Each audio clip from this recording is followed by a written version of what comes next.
Well, good evening, everyone, and welcome to the Brian Crombie Radio Hour on Saga 960. As you know, if you've been listening to my show, I'm very interested in, obviously, COVID-19 as all as we probably are, but also in some of the things we can do to improve the situation in regards to it. And ventilation and engineering is one of the things that I've been interested in. And I've reached out to a gentleman by the name of Michael Soligo. He's president and CEO of RWDI, which is Rowan, Williams, Davies, and Irwin. It's a Guelph-based business that is a 48-year-old consulting engineering firm that does things like operating cost, energy performance, weather, meteorology, snow, ice, rain, sand, software solutions, et cetera, and their impact on, your engineering. And their clients are commercial, office, residential, healthcare, education, hospitality, entertainment, sports, transportation, to name just a few. So very involved business. And we're going to talk a little bit about that. But we're also going to talk about a new company that he's just launched called Songbird Life Sciences, which is a company that's focused on some of the issues, I presume from an engineering standpoint, but relative to specifically COVID-19. So that's the agenda for tonight. Mr. Soligo, thank you for joining us. How are you? Good. How are you? Thanks for having me. My pleasure. So let's start with what RWDI is. You're a consulting engineering company, and you help people with what? Well, we help people basically understand the impact of the environment on their development, on a structure, and vice versa, the impact of the development of the structure on the environment. That's kind of it, very simply, but to be around for 48 years, it obviously is a little more detailed. We're a niche environmental engineering firm. We started out at the University of Guelph in the basement of one of the engineering firms with a professor, and just trying to understand why the building code wasn't really identifying snow loads, and we were having collapses on farm and agricultural buildings. From there, we started developing methods to use physical models in open channel water flumes and wind tunnels. And the company just kind of grew and developed from there. One of the key aspects, which we'll be talking about more tonight, was air quality and ventilation. And it's been one of our specialties for many, many years. And so I think there's a real nice overlap into the whole pathogen and viral infection aspect and COVID-19 and just what the world is to do right now. Excellent. Well, I'm very interested in chatting with you about that because I've heard reports of how improved ventilation can dramatically impact one's probability of and lower it of catching the infection. And so that's one of the things that I'd like to chat with you about. But then you've launched this new company in the summer of this year called Songbird Life Sciences. Tell me a little bit about that if you could. Yeah, so Songbird Life Sciences is a joint venture with RWDI and a company called Purity IQ, which is kind of a Guelph, Mississauga-based company. And one of the key founders of Purity IQ is a professor at the University of Guelph, Dr. Stephen Newmaster, who's a specialist in pathogens and detection of bacterial and viral pathogens in air and water, on food, on surfaces. And they really are the science behind the detection of the pathogens. RWDI is a company that has expertise in ventilation, air movement, and air flow. And because it's not just one or the other, it's not just whether the virus or the pathogen is on a surface and needs to be detected, it's also how it's transported within a structure that's critical. And so we believe that by merging the two companies, we had the makings of a holistic approach to deal with not just COVID-19, but certainly any type of pathogen, any type of bacterial aspect as well. So that's why we formed it. And we have just been Health Canada approved with one of the key devices we use, which is called the Hyris BQ. It's not called the what? It's by a company called Hyris, and it's called the BQ. And it's one of the technological devices that we use in order to basically detect the aspect of whether or not the virus is, whether it's on a surface or whether it's human testing. So we're basically able to detect for the virus. You're able to detect for the virus in a space. Yes. So what we do is we take swab samples on a surface. We have right now the methodology is nasal, but we are rapidly turning it into a saliva test. And basically it's for humans. And it will basically determine whether or not the virus exists on that surface or in that human within 90 minutes. In fact, it can detect it within 26 minutes. And depending on whether or not it's a positive or a negative, it's a negative, then 26 minutes, you're done. You know whether that you're negative. 95% plus probability of success. And if it's a positive, it tells you that it's about 80 plus percent at 26 minutes. And so we let it run for another, the remainder of the 90 minutes in order to get it over 99% accuracy. So negative, 26 minutes, positive, just to be safe, we run it up to 90 minutes.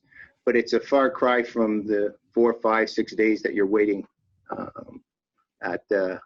the nasal swab test. Other places. I'm sorry? For the nasal swab test. Yes. And that's simply a matter of just the sheer volume that the facilities are going through. So this is a point of care application.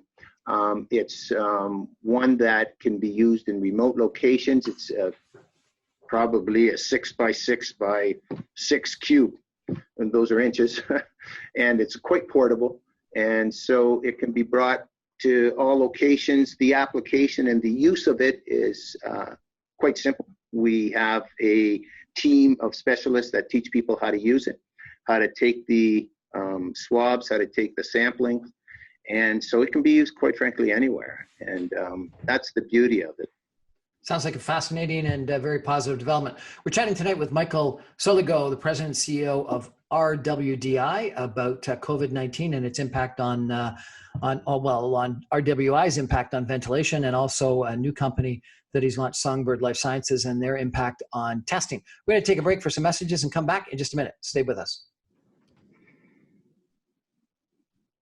Welcome back to the Brian Crombie Radio Hour, Saga 960. We're talking about ventilation and engineering and testing and COVID-19 tonight with Michael Soligo, who is the president and CEO of RWDI, which is Rowan Williams Davies and Irwin, a consulting engineering company in Guelph.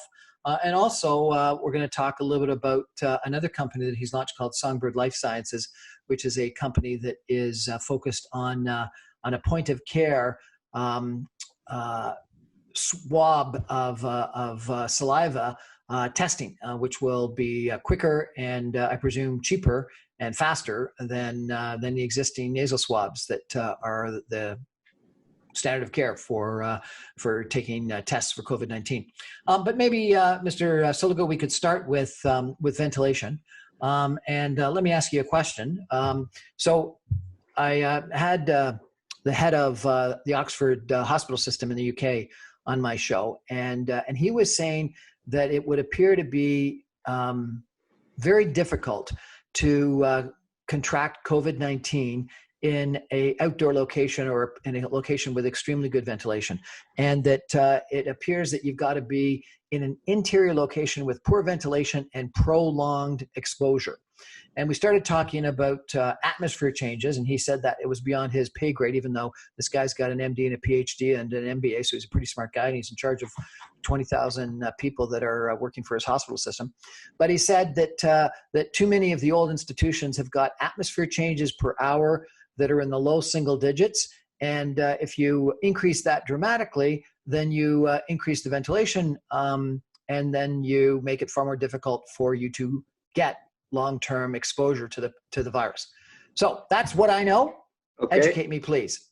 Okay. So if you look at ventilation, so I agree with pretty well everything you said. I mean, I'll add a little bit of context to it, and maybe give some clarification around some of the aspects. But sure, if you're outside, it's very important, of course, that you keep your social distancing. And if you think about it, if you're outside and a person coughs, the distance of 2 meters is one that we're recommending or has been recommended. The heavier droplets, they will travel that distance and kind of fall. They can evaporate. They can have a virus in them, or a pathogen, or a bacterial component to it. And if we're wearing masks, it's less likely that you will contract it, but it's dispersing outside, so it's traveling in many different directions. Now, there's often lighter particles. Because there's three components of a cough or a sneeze: the heavier ones, kind of the moderate ones, and the lighter ones. The lighter ones actually float, and so you have these particles, and they'll float around indefinitely. They'll evaporate, and some of them will land on surfaces, as will the medium ones. So if they land on a surface, it depends on whether or not a person touches that surface. And if they do touch that surface and then touch their face or their nose or their eyes and get to some mucous membrane of the body, they can actually contract it. Now, outdoors, because it's dispersion, and depending on how which way the wind is blowing, of course, that's important. You can use your 2 meter distance, but if you're downwind of somebody that's coughing and it's a strong wind, it's probably not enough. And vice versa. If you're upwind of something, you probably don't need that distance. But I'd rather now talk about internal space, because this is where people are very concerned. People want to know about the spaces they're living in, the spaces they're working in, the spaces they want to be entertained in. Is it safe? That's really the big question. Is it safe? Can I go there? So if you just strictly look at ventilation, what's happening? Well, you've got pressurizations in your building. You've got your locations of your intakes and your exhausts. You have a certain amount of air exchanges with fresh air coming in and stale air or old air from the buildings going out. All those have a significant impact on the ventilation of a building.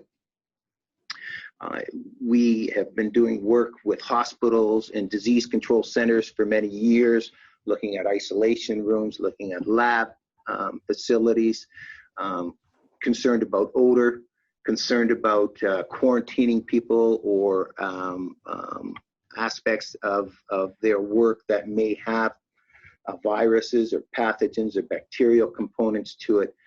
So you have to look at how many times you need exchanges, what type of filters you have. But for the general population, they're just coming into their work building, or they're going into their apartment, and they're trying to understand if somebody across the room or in a different location of the building coughs or sneezes, is that going to impact me? So you have to look at the ventilation system, and that's the bottom line. Where is it carrying it to? What type of filters does it have? Does it have HEPA filters? What MERV number, which is basically the level of filtration that the filters can extract from the air to clean it? Are you located near a dispersion or an exhaust or a dispersion kind of component of the HVAC system? Where are you sitting? Where did the person who could be infected cough? And are they near an intake? It's quite disconcerting at times, because there's no one answer to this. You have to really examine the ventilation system in each location to determine whether or not it's efficient or effective, and how the air is going to flow, and how it's going to affect different rooms and different locations within the building.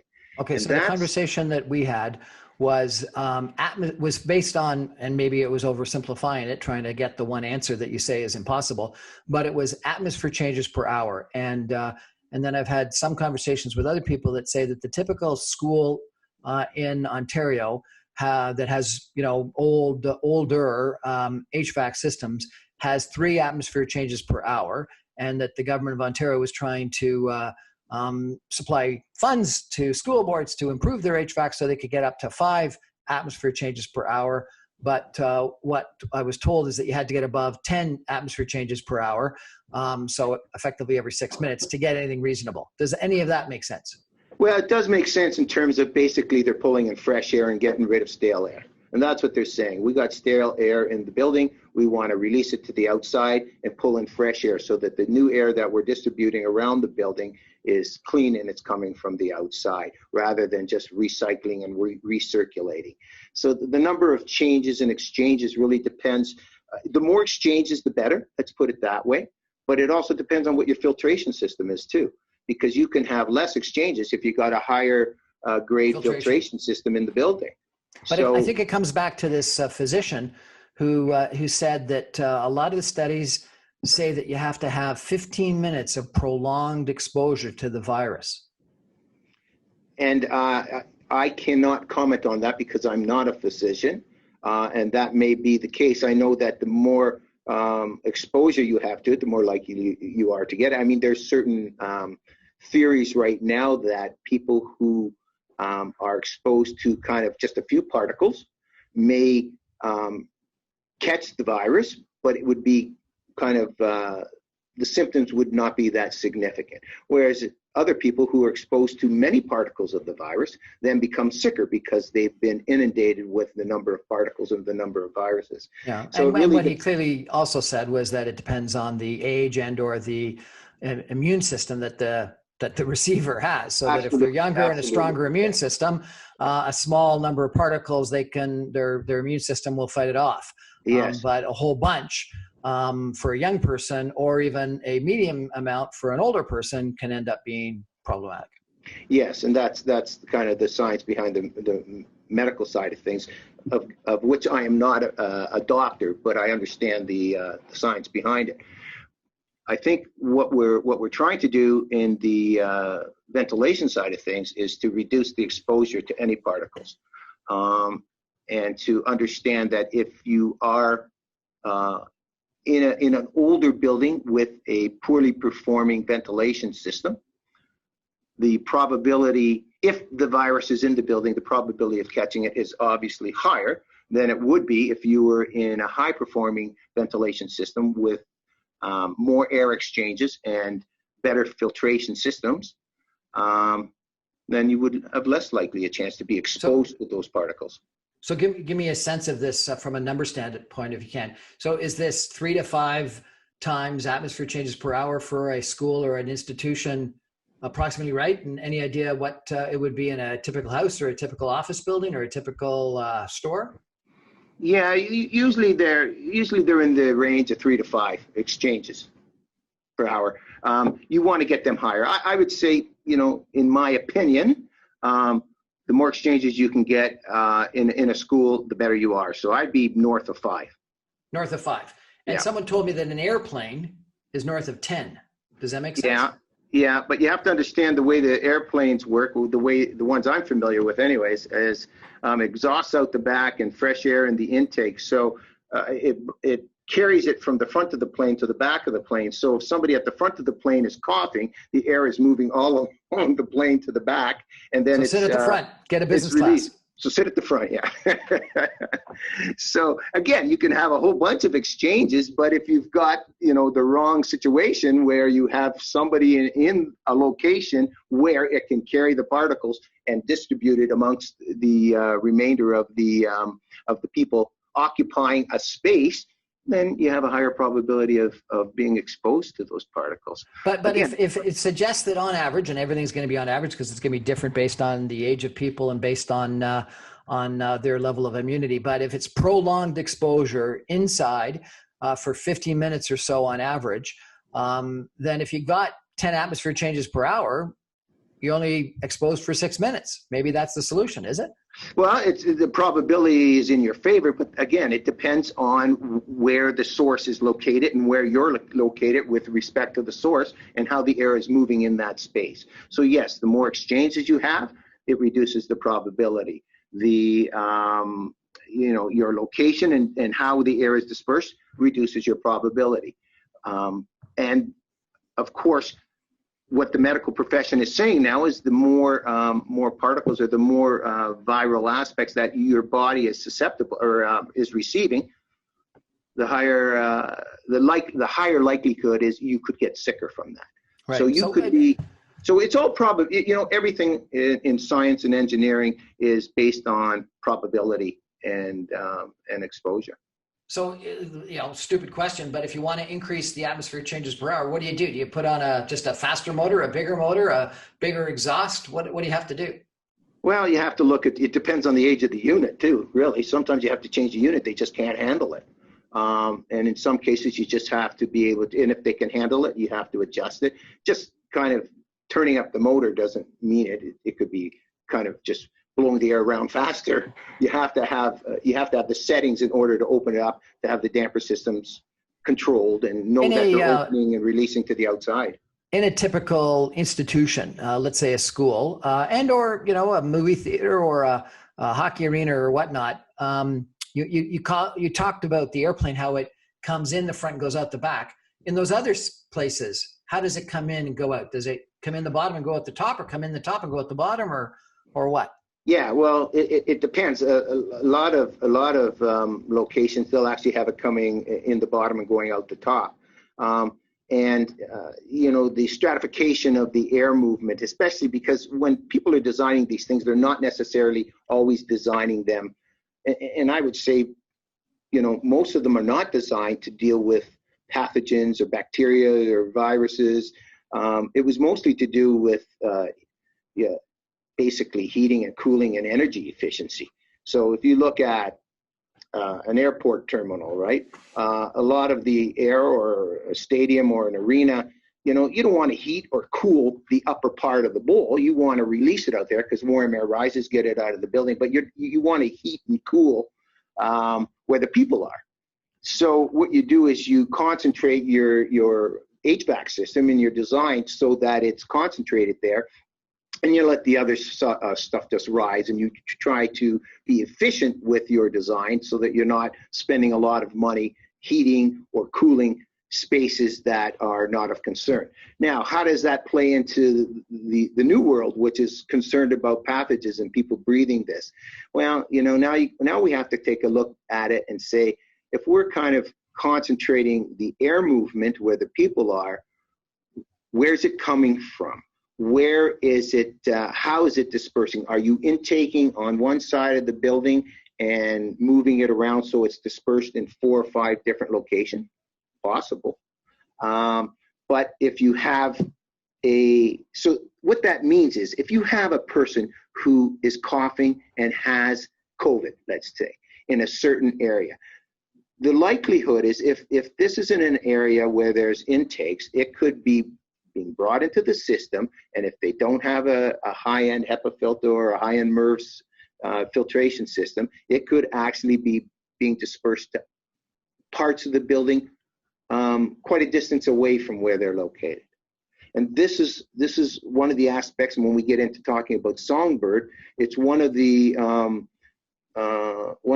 processes we look at. We look at the mechanical system and understand what it's doing, how it's dispersing.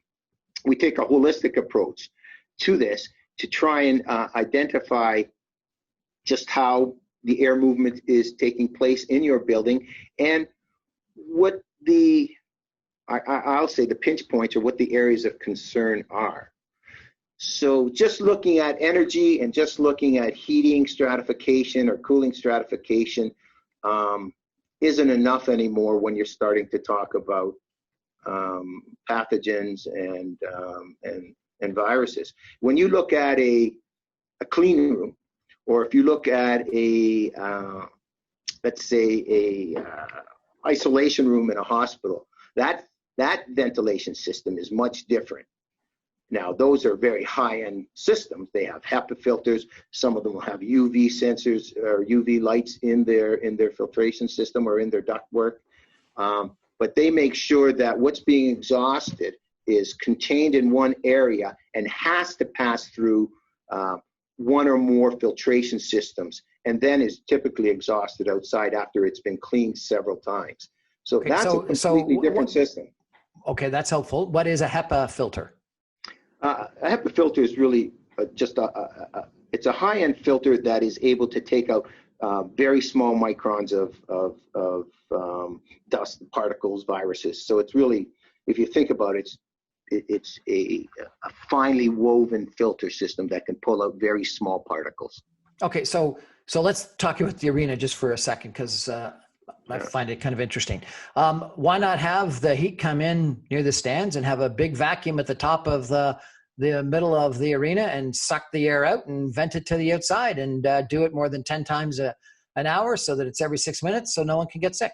Well, a lot of times you don't need to use mechanically aided systems to pull the air out, because just the buoyancy of the air naturally will rise. So warm air naturally rises, so you don't really need to have a big vacuum and suck it out. It's going up there anyways, and there's nobody up there, so it naturally filtrates out that way. And I'm not saying by any stretch of the imagination that there's a lot of stadiums and arenas and other facilities that don't have good ventilation systems. I think that the point is they should be looked at. And you mentioned schools earlier, and I think that the government has made a very strong statement in that they need to look at it. I believe fully that that's very important, because some of these schools are quite old, and they do need to have at least someone look at and understand what the ventilation system is doing, and then kind of comment on it. I would say a lot of them need upgrades of some sort. So, again, I'm trying to be simplistic, but let me be. So I talked to this one person who said the worst thing you can do is get into a car with someone that has COVID and turn it on recirculate. But if you're at all worried about that, just open up the windows and put it on fresh air. Yeah. Okay, that's very simplistic, but I wouldn't get in a car with a person with COVID, period. Okay, but the implication is, should we be opening up a lot more windows? Should we? Yeah. Should we so be you don't want to get into a small confined space, close all the ventilation off, and be in there with somebody that has something you don't want to catch. So in a simplistic way, yeah, sure, open the windows. If it's let's say you open a window and it's the driver and he's got it and he's coughing, the air's going to kind of come in his window. And if you got your back window open, it's going to go through the car and out the back window, right? So you still could be exposed to it. So maybe it's more of a direct line on that tangent between the person in the back seat behind the passenger and the driver, rather than everybody in the car. So the passenger, the person in the front seat passengers probably. Okay. I agree. But you're the expert here, and we have smart people that have said, 80% of the people in China that have gotten COVID-19 supposedly got it in a residence from someone in the residence. And so therefore it is, again, prolonged exposure in a confined space that seems to be the problem. And then the other thing that came out of China, which was fascinating, is that something like 80 or 90% of the people that got COVID and went to hospital did not wear glasses. And so it was very unusual for people that wore glasses to get infected, which suggests that the eyes is one of the mucous membranes that COVID. So the more that we can protect ourselves with masks or glasses, the better ventilation, the less long-term prolonged exposure. And, you guys deal with this all the time. You've got vents that take out exhaust. You've got clean rooms that take out stuff in pharmaceutical plants. Can't we solve this through your expertise in ventilation? I believe you can make a huge improvement on it. Absolutely. And your comment about prolonged exposure in a confined space is absolutely, the worst situation you want to be in. But to answer your question, yes, you can make a huge improvement in absolutely reducing the impact on people, and would certainly lessen the number of cases who are exposed to it, and the number of people who are exposed to it in a significant way. So the answer to your question is yes, we can do it with science and engineering. Absolutely. We can. I don't believe that we can eliminate it completely. You're going to have to need other ways, to deal with it, but we can make a huge improvement and reduce the exposure and reduce the number of people who catch it through engineering and science. Absolutely. Michael Soligo, President and CEO of RWDI. Thanks for that conversation about ventilation. We're going to take a break for some messages. We're going to come back with Mr. Soligo and talk about this company, Songbird Life Sciences, that is developing a saliva-based test Stay with us.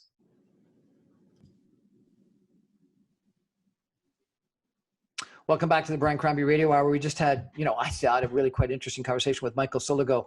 He's president and CEO of RWDI, Rowan Williams Davies and Irvin, a consulting engineering company in Guelph. We've been talking about how COVID-19, a pathogen or any pathogen or any virus, I guess, spreads, and how air quality monitoring and ventilation systems and filtration systems can help protect us.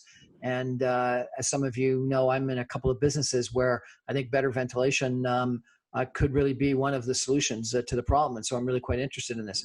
But Mr. Soligo this summer launched a new company, a joint venture with a company by the name of Purity IQ called Songbird Life Sciences. And what you had said at the top was that this company is developing a saliva-based test. Tell us about it if you could. Yeah, so currently, as I mentioned earlier, we use a device called the B-Cube. It's recently been Health Canada approved. It's one of very few that have been approved by Health Canada. You have to remember that any of these testing devices are just that. They're tools that you use.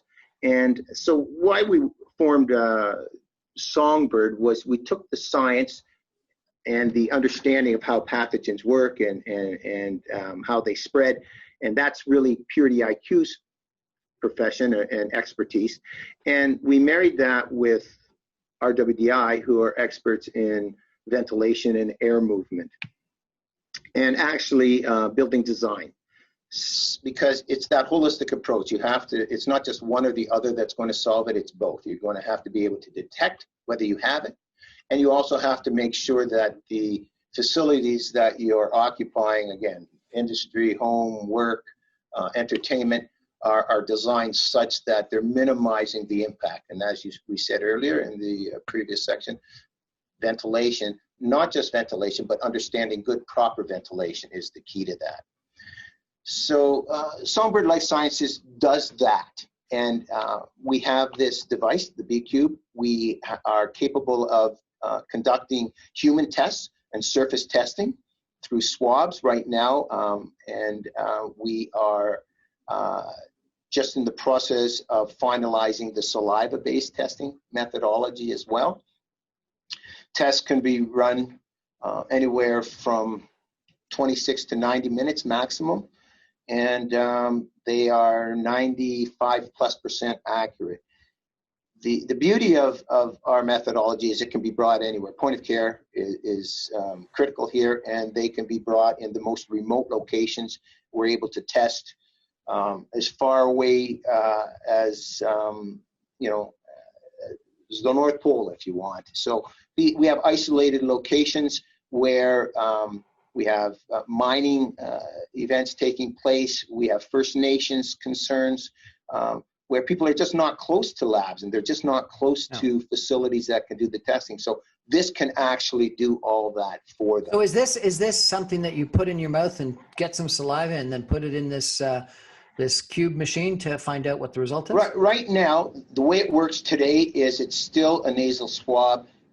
The saliva testing is weeks away. We just have to get it, the final approvals on it. But the saliva testing is just weeks away. And that's exactly what you do. You put it in a tube, you put it in a container, then the container goes into this agitator device, which is basically takes 26 to 90 minutes to tell you whether or not you're positive or negative. It's RNA DNA based, so it's the highest level of accuracy and testing methodology. We use the double marker system, genomic marker system, which is kind of the gold standard, which Health Canada has put out. So it ticks all the right boxes in terms of high level accuracy, but in a very rapid response, and that's the beauty of it. And it's portable. It's portable. That's the other aspect. It's a very small device. The cube, I said, is 6 inches by 6 inches by 6 inches, roughly speaking, and the training around using it is quite simple. So everybody can have tests done and can have them done quickly, and that's one of the major aspects. So this is of saliva. You had said that you'd be able to test surfaces as well. Can you test surfaces or not yet? Yes, we can. Absolutely. We can test surfaces. So right now. We simply swab them and do the same thing. Put them in the container, put them in the tube, and they provide us results in that period of time. So you're looking for what? Mucus on a surface comparable to what you'd get out of a nose or out of a mouth? Well, no, we're actually looking for a virus. You can pick it up with the chemicals that we use. It would pick up what's on that surface. It would then contaminate, the swab that we use, and then it would measure it. So what you're looking for is, and you got to remember, surfaces aren't just someone that kind of, coughed in their hand and they might have had COVID and then they touched a railing as they're going up the stairs and then somebody comes by behind them and touches them. The pathogen can actually be transported again through the air. So it might land on that surface through the ventilation system. It might not be a direct contact from a person sneezing or coughing in their hand and then touching a surface. It can land on that surface through the ventilation system, which comes back to the previous conversation we were having, why it's really important to understand how your ventilation system operates. Right. So we're able to detect and help companies or homes, condos, whatever. If you divide your structure up into kind of zones, and for instance, we're using it here at RWDI. We have broken up our facility in Guelph, which is the largest facility. We have 300 people here, into 3 zones, and we swab each zone, door handles, handle rails, daily, and we're testing for that. So if we were to pick that up, we would know somebody in zone B has it. So if we found that zone A and zone C are clear, we don't have to test the people in zone A or zone C. If we found zone B had a problem with that, so we could now all of a sudden isolate it. We also know our ventilation system works such that it's zoned off as well, and it's not carrying particulate from one zone to the other. And then we could have our people tested for just a certain zone, and then you could find out, if somebody did have the virus, and then we would follow all the protocol that Public Health had put out and Health Canada had put out, of course. But the one thing you also want to do is you don't want to be closed down. If you're a factory and you've got hundreds of people coming in on a daily basis, and somebody, has the sniffles or a cough, one of the problems is they might have to close down that entire section and then get a whole bunch of people tested, and then you have to wait 3 or 4 days to get results back from Public Health. That's a lot of downtime. That really hurts the economy, and it really puts a lot of people in a bad situation. And you could be affecting, all the employees, because now they have to take time off, not to mention the impact on the company itself. So this really allows for the rapid testing of all those aspects. Are you familiar with a company named Spartan Bioscience? They had a comparable kind of a unit, I believe. Yeah, and Spartan, they came out of the gate fast, and they have a system. Unfortunately, it was kind of approved and then unapproved because all the kind of protocols weren't completed yet, and when they did, they found that there were some they didn't pass. So I know that they're going back and working on that, and I don't want to comment too much about that, but it's important that I think Health Canada does a good job of making sure that whatever they're approving actually works and meets all their standards before they approve it. I understand Oxford Hospital system is working on a saliva swab that's almost like a pregnancy test, where something goes red or green depending on positive or negative. Yeah, very early days. You have to look at how many genomic markers it's using, and I think we'll get there. And they're working on it. It's not there yet, though. But it's good process, and we're working on one just like it as well. I'll talk about Dr. Stephen Newmaster. I mentioned his name earlier. He's basically he is a professor at the University of Guelph. He's also an adjunct professor and at UCLA, where he's running lab facilities. He's guest professor and has lab facilities and people working on labs all over the world. He's working on one at the Institute of Health in China, in fact. He is one of my partners now in Songbird, and he's really the brains behind all these systems and how they work and how to detect and test for these pathogens and bacterial aspects, both on surface, in humans, in food, in water, in air. And so we kind of rely very heavily on Stephen to guide us. And Fantastic. He's working on these systems right now, like a 6-minute test or a 6 to 15 minute test where you can do exactly what you said. Well, I understand one of the advantages of going from the nasal swab to some sort of a saliva is not only time that you identified, but cost. And I was told that the cost could go from $25 for a nasal swab down to less than $1 for a saliva swab. Well, I don't know where you're getting your finances from or who's saying those things, but there is a cost reduction. And I think one of the bigger things too, it's yes, cost can be reduced, time can be reduced. And quite frankly, for those of you, I feel sorry for those of you who've had to go into public health and have the nasal swab. It's not a pleasant experience. I had it. It was not comfortable. No, it's not a pleasant experience. So, we're doing the world is doing the best they can as we work our way through it. And we're rapidly inventing better test methodologies to help with this. Of course, we want to get these home tests up and running as soon as possible, but we can't mislead the public either by selling some of these things or saying they do something that they don't do, because that can actually be a worse situation. So we have to make sure that all the standards are being met, the protocols are in place. Let me ask you one last question, and you may not know the answer. I might have to speak to your partner to find out. But is there any kind of a light that can shine and show whether the virus exists on a surface? I don't know the answer to that question. I'm sorry. I know the UV lights will kill it, and that's why they're used in a lot of kind of disinfecting systems. But whether you can shine a light on it and see, COVID, I'm sorry, I can't answer that question. UV lights will kill it. Yep. UV is a very, very good methodology to help kill bacteria and virus. We use it in water all the time. I mean, if those you who have kind of live wells, pretty well every water system now has a UV system, so it's killing a lot of bacteria and viruses in the system. And depending on the intensity and the exposure to the UV light, it can kill, even more complex pathogens. So, lot of capabilities we have. In general, the world has. It's just important to kind of find the right ones and put them in place and make sure people are following them.